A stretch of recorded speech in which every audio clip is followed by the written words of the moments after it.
Our second speaker for this afternoon's plenary is a graduate of the University of the Philippines College of Medicine, and he also took up Masters of Science in Nutrition for Global Health at the London School of Medicine and Tropical Medicine in the United Kingdom.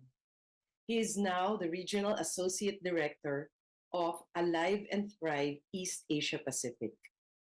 To discuss the key findings and recommendations of the Lancet 2023 series on breastfeeding, let us all give a round of virtual applause to Dr. Paul Zambrano. Good day to all participants and to the organizers. Many thanks for this opportunity to share the summary findings of the Lancet Breastfeeding Series for 2023, which was published in February of this year. Let me start by saying I have no conflicts of interest to declare. I am currently a salaried employee of the Alive and Thrive initiative in East Asia and Pacific. First, I want to acknowledge the other authors of the series. We are 25 in total from 12 different countries. Now let's go to the heart of the findings. Infant feeding matters, and as part of that, breastfeeding is crucially important. And I think all of us in this convention know that very well. In 2016, the first Lancet series on breastfeeding described just why that is so. For those who may not be so familiar, breastfeeding has a very significant influence on human systems biology that has lifelong impact on health and development. It's true for infants in low, middle, and high-income countries alike. Breastfeeding also affects maternal health, reducing the risk of breast and ovarian cancer. At a simple, crude level, survival, the 2016 series highlighted that if all children were actually breastfed according to WHO recommendations, around 800,000 child deaths would be prevented every year. This series has come to be because over the past 20 years, infant feeding practices have changed.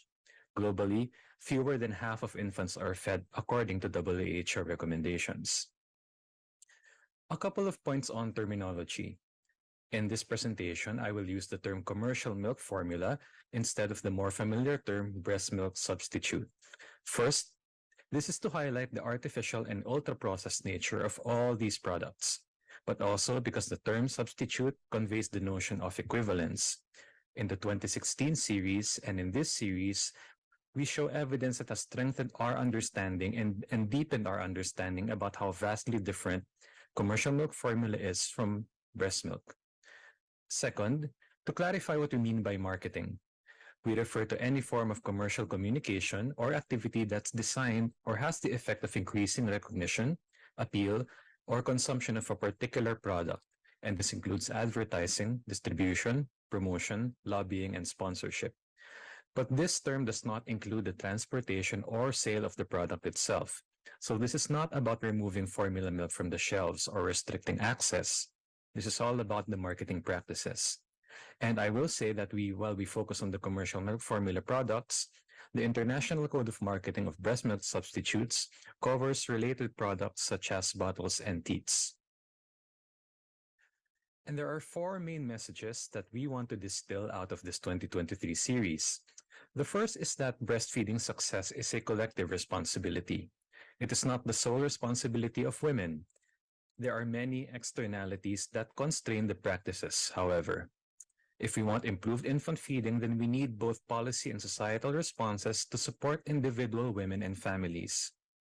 The second is that we want to take a deep dive into infant behaviors, like learning to walk or speak. Sleeping and crying have normal trajectories, but these behavioral cues are easily misinterpreted or reframed. The third is that formula milk marketing influences our beliefs, our values, and our practices. It has negatively changed the infant feeding ecosystem.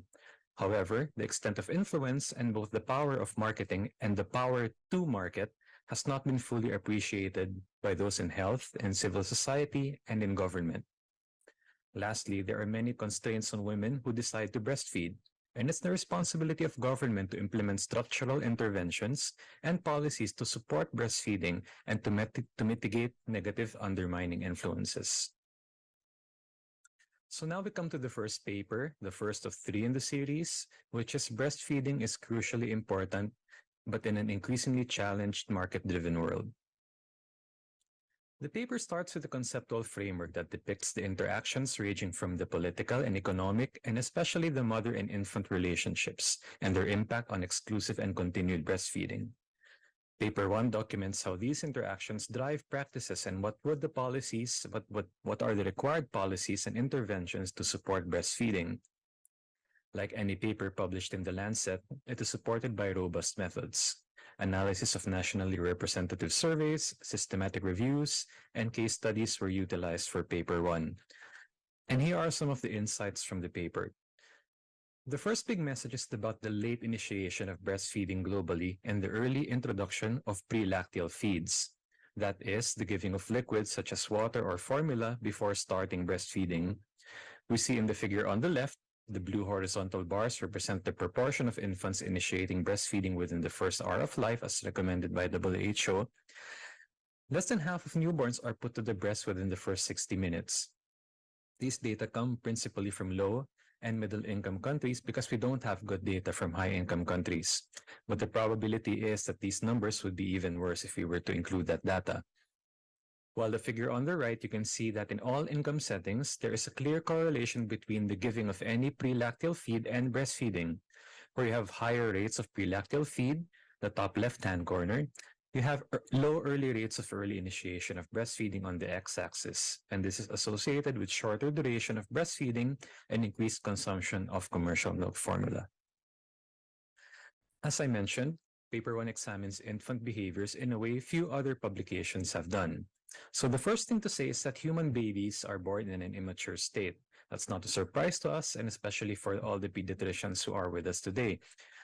But they remain in that immature physiologic and behavioral state for longer than just about any other primate. That means that there is a significant process of post-birth maturation. So it takes time and support for young babies to learn to feed, to settle, and to sleep. Sleep patterns of babies, as we all know, don't align with the patterns that we have as adults. As a father of 3 children, I know this very well. Newborns express their discomfort through crying, and that signals the need for help and for care. So crying is adaptive, and it communicates many needs, not just hunger. The problem is that for parents who are tired and anxious themselves, it is a very difficult time to understand and read those cues well. In a systematic review of reports from 22 countries and different income levels, among healthy young infants, normal behaviors such as regurgitation or crying are common. At least 50% of infants 0 to 3 months regurgitate once a day. And the average time that normal babies cry or that parents label them to be fussy is about 2 hours each day. Those are understandably distressing for parents, but they are not abnormal. And consistently, this undermines parental self-efficacy. And so it's no surprise that women report how their infant behavior shapes their assessment of their own milk supply, and how the patterns of crying, fussiness, and poor sleep undermine their confidence. But it's not the mothers only, it's also the partners, family members, and health staff who misinterpret those cues. In these analyses, self-reported insufficient milk, or SRIM, is the single most common reason given by 45% of mothers globally for first introducing formula milk within the first 6 months, and by a third of mothers for actually stopping breastfeeding. The irony is that the same evidence shows how effective counseling and support really does help parents understand those normal behaviors and improve breastfeeding. The flip side is seeing how what is considered normal, in quotes, is being used as a marketing opportunity. New parents are legitimately concerned about those maturing baby behaviors, but maybe they aren't understanding all the cues. We documented how marketing frames these behaviors. The baby is crying too much, emphasis on too much. Babies are not sleeping because they are still hungry. And it presents these as abnormal, pathological, or that mothers are somehow inadequate. If you're not sure whether you have enough milk, then maybe your baby needs formula. If your infant has a rash or cries or is unsettled, maybe they have an allergy. These are all familiar interpretations of or familiar messages that come across from marketing materials. So these inferences, these innuendos are setting the stage to offer products as solutions for things like, quote, peace of mind or for certainty. And without skilled support and reassurance, parents change from breastfeeding to formula milk or from one formula to the other. What we see in a series of case studies, however, is that where countries make investments, they can improve breastfeeding rates. Countries such as Burkina Faso, Mexico, here in the Philippines and USA, we see a range of interventions, including creation of mother support groups, analyzing the landscape of policies to inform where new policies are needed, strong position statements from academics, extending paid maternity leave, and using data effectively can all result in improved breastfeeding rates. This then takes us into an examination of the marketing of formula products, which is paper 2 of the Lancet 2023 series. The title is provocative, a system to capture parents, community, science, and policy, but we think that this title is justified. The objective of this paper is to describe the marketing playbook and its influence on people, families, health professionals, and also the scientific and policy-making world. And again, multiple methods were used that are described more in the paper. And there are 3 major learning points from paper 2. The first is that marketing practices are multifaceted, they are sophisticated, and they are very well resourced. And because of that, they represent a powerful system of influence. And it's not just a matter of advertising here or a bit of lobbying there. Together, they come together to influence civil society, health professionals, and policy and regulatory environments. And this is a system made even more influential through digital systems. The marketing playbook for commercial milk formula is not actually all that different from what we see for other products, like rubber shoes, other foods, and drinks.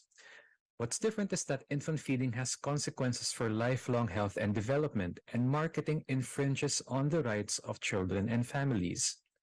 They also represent a violation of the International Code of Marketing of Breast Milk Substitutes. Formula milk is the only food product for which the UN World Health Assembly, a representative of the world's member states, expressed their collective will and put down on paper recommendations to limit its marketing.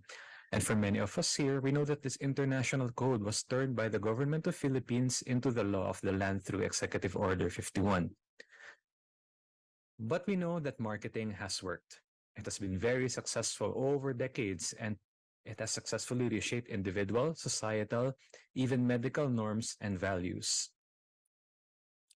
As with paper 1, we started with the conceptual framework, and there's really only one point that I want to highlight for this paper, and it's right in the middle, that everyone is a target of marketing strategies. Individuals, health professionals, governments, politicians, we are all targets, and the objective is to shape our values and beliefs and to alter our decisions. On the left, there are 2 figures.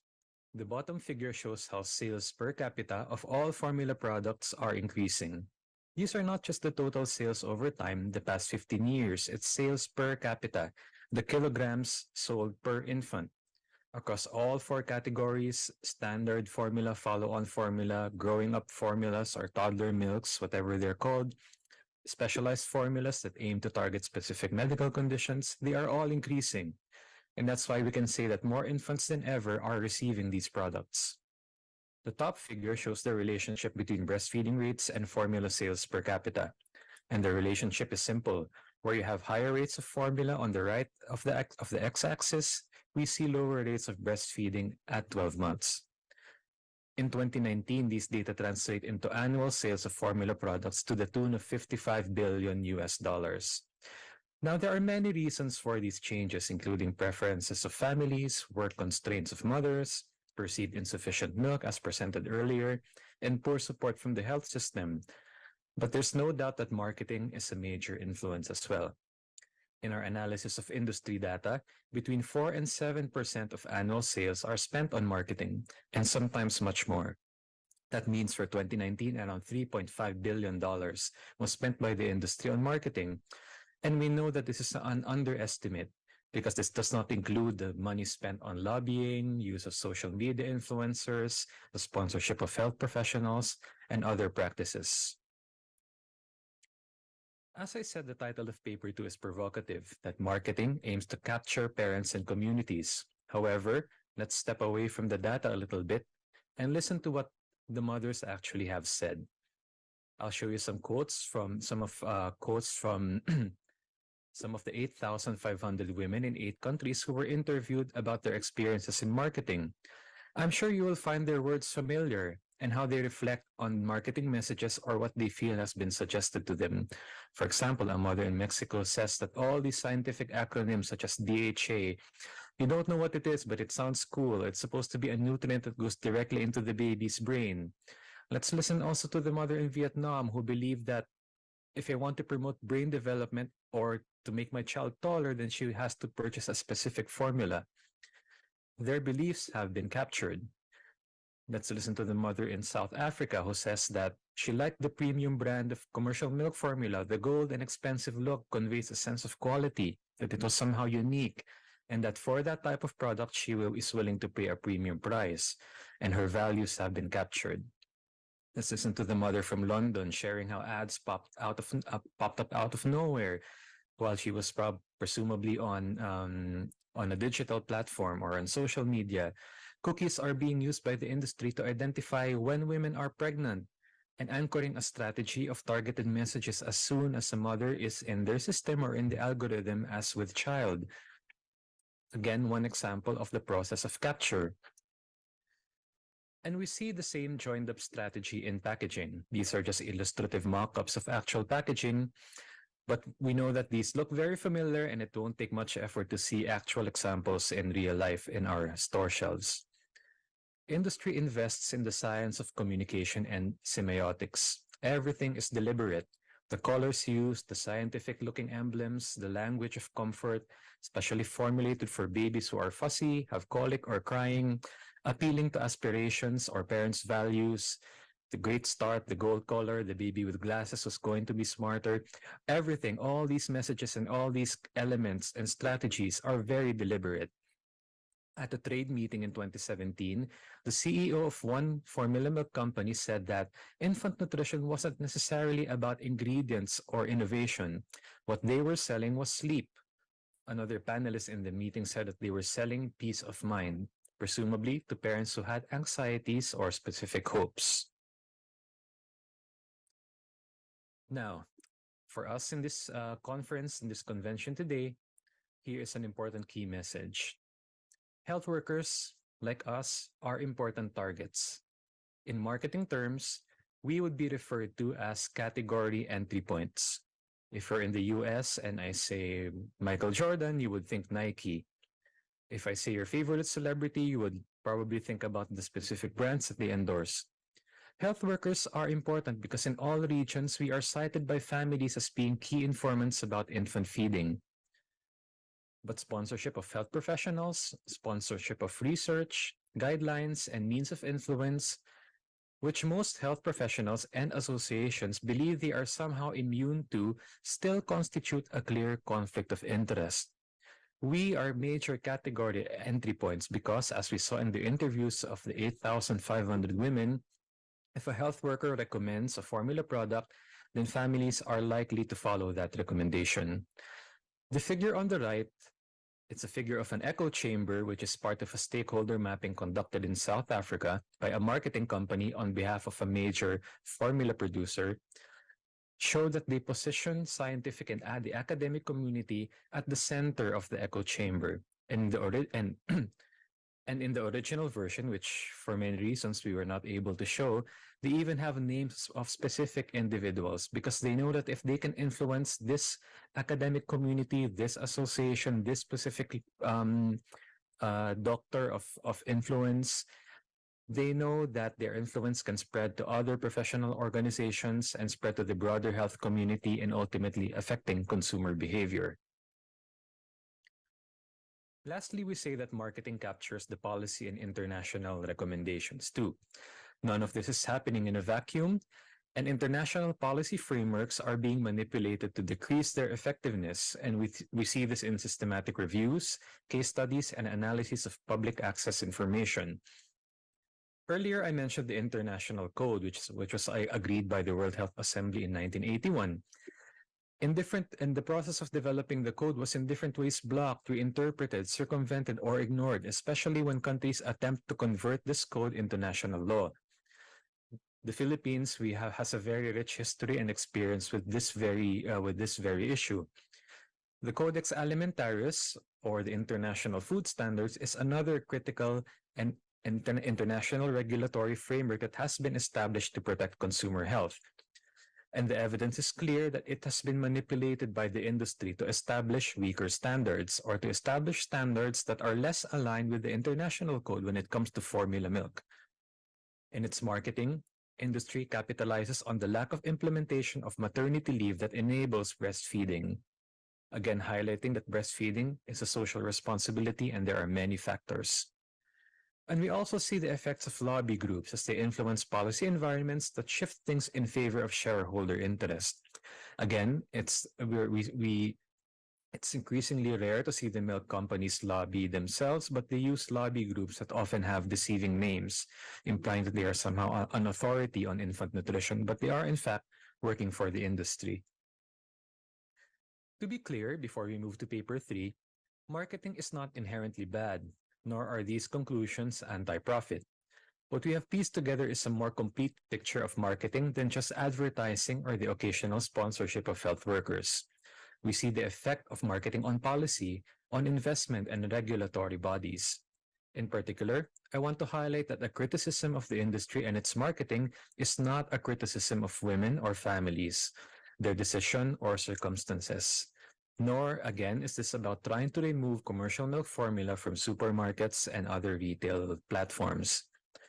But what we see is that industry deploys a system that is strategic, deliberate, very well resourced to turn the birth of an infant and the care of parents and families into a business opportunity, and this undermines breastfeeding and human rights.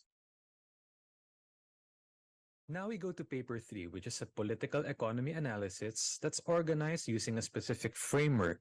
Now, for all of us who are not political economists in this room, I promise that I will try to go through this in a way that will help us better comprehend what's going on in the background that also affects the decision of women and families and fathers as well on infant feeding.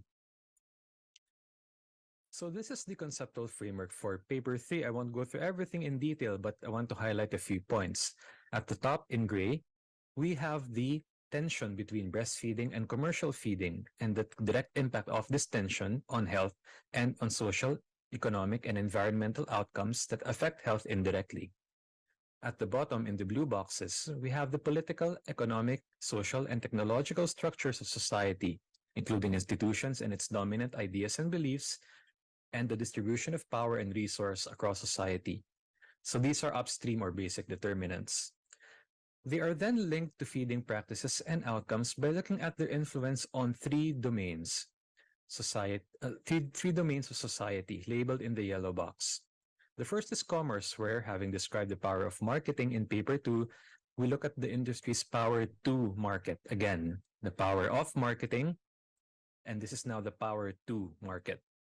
The second domain, care and work, focuses on gendered power systems and how society values breastfeeding. The third domain looks at why health systems still fail to effectively promote, protect, and support breastfeeding. Finally and crucially, we look at the agency, mandates, interests, capabilities of different actors in both shaping and being shaped by the factors in the blue box, and their actions and policies and impact across the three domains.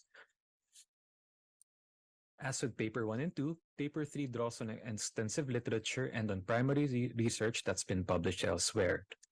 So let's begin with the first domain. I've already described earlier the staggering growth of formula sales. What's also important to understand is that these markets are highly concentrated. 6 companies control over 60% of global markets. Furthermore, formula is highly profitable, with research pointing to profit margins in excess of 20%. These features of the market are important because they underpin the enormous economic power of formula companies. Indeed, collectively, the 4 biggest companies generate revenues greater than the GDP of all but 61 countries globally. They own assets that are more than the private wealth held in every African country except South Africa. The workforce of these companies, which excludes the employees of advertising companies and legal firms and lobby groups as previously mentioned, is bigger than the combined health workers of 3 countries, South Africa, Zimbabwe, and Lesotho, Now, understanding the economic power of the industry is crucial not just because it underpins its marketing power, but because it also underpins a powerful and sophisticated political strategy in itself. This includes seemingly benevolent and public-facing corporate social responsibility activities aimed at purchasing social legitimacy and capital, and more covert action aimed at co-opting opponents and undermining implementation of the code. Much of this is carried out by extensive international and national lobbying groups that includes a variety of industry-funded front groups and food, beverage, and grocery manufacturer associations and the dairy industry. Efforts to curtail the regulation of marketing are also supported, especially in international trade forums such as Codex Alimentarius, by the formula and dairy producing states, notably the United States, EU, Australia, and New Zealand. And we also described commercial milk formula industry involvement in multi-industry and multi-sectoral alliances to further corporate industry and corporate interests in general, including lobbying the US government to defund WHO while undermining WHO's public health mandate and scientific credentials even in the midst of the COVID pandemic. We have documented in detail much of these practices in the Philippines in a separate paper but is cited in the Lancet series. I invite you all to read it to get a better understanding of how these dynamics play out locally in our own country. I assure you, we are no exception. If the economic and political power of formula companies relative to governments, public health agencies, and children and mothers is a problem, which it is, we have to understand how that power is accrued and consider how it might be curtailed. Globalization and the integration of markets and supply chains is a part of the story of transnational corporate growth, but enhanced by neoliberal policy approaches that have privileged deregulation at the expense of public health, commodified and marketed more aspects of life, including the care of children, and expanded the power of finance capital and the drive to extract profits in ever more aggressive ways. International tax competition avoidance and abuse, coupled with ineffective antitrust measures, have also shifted power and resources away from people, parliaments, and regulatory bodies towards more transnational corporate and financial actors. Finally, formula companies are aided by the fact that the costs of not breastfeeding are externalized and paid for by others. This includes health-associated costs we are familiar with, but also the cost of considerable environmental damage from the plastic bottles and formula packaging and the additional greenhouse gas emissions involved in milk production, the manufacture and transportation of commercial milk formula. We also show how the increasing profits of the industry, which is the blue line on the left, is accompanied by a trend of declining tax rates, which is the red line. And because much of these profits end up in high-income countries, the harms disproportionately burden people in low and middle-income countries. The industry can also be characterized as neo-colonial, and one that undermines sustainable development and worsens inequality. Let's move to the second domain. Across the world, households are increasingly forced to live in systems that devalue or undervalue the time required to provide proper care for infants and young children. Care work in general is central to human survival and flourishing and is mostly done by women, but it is ignored by mainstream economic accounting despite the value of unpaid care work estimated to be around 20 to 40% of GDP. Similarly, breastfeeding is rarely included in official food production accounts, despite the monetary value of women's milk production to be around 3.6 trillion US dollars. This treatment of breastfeeding as a free or costless activity or as a lifestyle choice, while formula is counted as meaningful food production and included in GDP calculations, is a perverse and nonsensical structural fault line, as you can imagine. It undermines breastfeeding and fosters a dependency on formula, and it helps divest governments of their responsibility for safeguarding the rights of children and women. Indeed, the coverage of maternity rights and protection and provision of breastfeeding support in the workplace setting remains dismal and inadequate globally, making it difficult or impossible for millions of women to breastfeed, a problem not only compounded by the rising level of women working in precarious and underpaid work, but also increasing numbers of women working in the informal sector. Finally, we come to the health sector, where we raise three interconnected issues. First, we highlight the problem of patriarchal and biomedical cultures that hinder culturally sensitive and women-centric maternity care, that encourages or intrusive and interventionist obstetric practices that undermine breastfeeding and contribute to the unacceptable lack of attention to breastfeeding in the core curriculum of health professional training. Second, we note that the rise of or normalization of public-private partnerships and the increasing commercialization and privatization of health systems as trends that foster a more unquestioning acceptance of industry influence over health education, research, and the development of clinical guidelines despite clear conflicts of interest. And finally, we identify inadequate public budgets that leave health systems under-resourced as a major structural barrier to breastfeeding, and argue that greater amounts of public finance and investment can be generated responsibly without causing economic instability, echoing conclusions made by WHO's Council on the Economics of Health for All.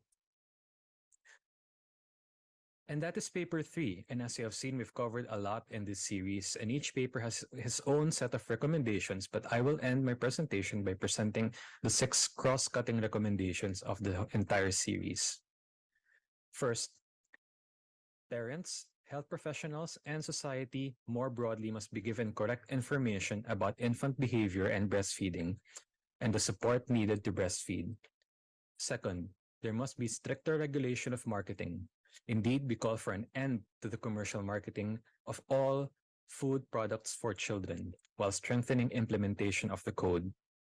Third, everyone should have a more complete understanding of the industry as a whole, including about the sophistication of its political and marketing strategies and its broader social, economic, and environmental negative impacts.